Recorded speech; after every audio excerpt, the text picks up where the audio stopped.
Telugu Desam party రథసారథి రాష్ట్ర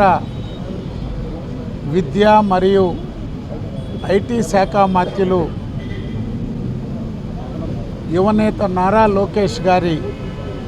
జన్మదిన సందర్భంగా ఈనాడు రాష్ట్రమే కాదు దేశం ప్రపంచం ఎక్కడ తెలుగుదేశం పార్టీ కుటుంబ సభ్యులు అభిమానులు తెలుగు ప్రజలు ఘనంగా నారా లోకేష్ గారి జన్మదిన వేడుకలు నిర్వహిస్తున్నారు. నెల్లూరు జిల్లా పార్టీ కార్యాలయంలో వారు యువగళం పాదయాత్ర ద్వారా చేపట్టినటువంటి పాదయాత్ర అనేక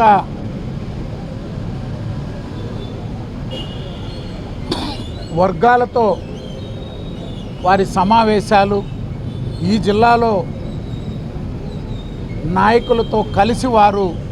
చేసినటువంటి పాదయాత్ర అన్నీ కూడా ఫోటో ఎగ్జిబిషన్ ఏర్పాటు చేసి ఒక్కసారి ఆనాటి రాష్ట్ర పరిస్థితులు అరాచక పరిపాలన అవినీతి అసమర్థ పాలనతో ప్రజలు భయభ్రాంతులకు గురవుతున్నటువంటి పరిస్థితుల్లో ఒక ఆశాకిరణంగా ఒక వెలుగు రేఖగా నారా లోకేష్ గారు ప్రజలకు భరోసా కల్పిస్తూ సాగినటువంటి యాత్ర ఈరోజు మళ్ళీ ఒక్కసారి చూసుకున్నాక రాయలసీమ జిల్లాల కోఆర్డినేటర్గా ఆ యువగళం పాదయాత్రలో నారా లోకేష్ గారికి జరిగిన ఇబ్బందులు అవమానాలు ఆటంకాలు సమస్యలు ఎన్ని సృష్టించినా ఒక మొండి పట్టుదలతో ప్రజల కోసం రాష్ట్రం కోసం వారు సాగించినటువంటి యాత్ర ఈ రాష్ట్ర భవిష్యత్తునే మలుపు తిప్పింది. 2024 ఎన్నికల్లో ప్రభుత్వం ఏర్పడిన నాటి నుంచి ఆలోచనతో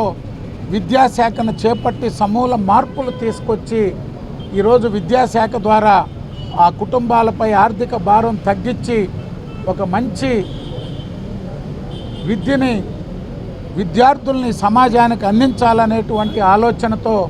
వారు సాగుతున్నటువంటి దానికి సంఘీభావంగా పేద కుటుంబాలకు అండగా ఉన్న అనేటువంటి ఆయన ఇచ్చినటువంటి పిలుపుకి స్ఫూర్తిగా సంఘీభావంగా ఈ జిల్లాలో అనేక కార్యక్రమాలు తీసుకుంటున్నాం.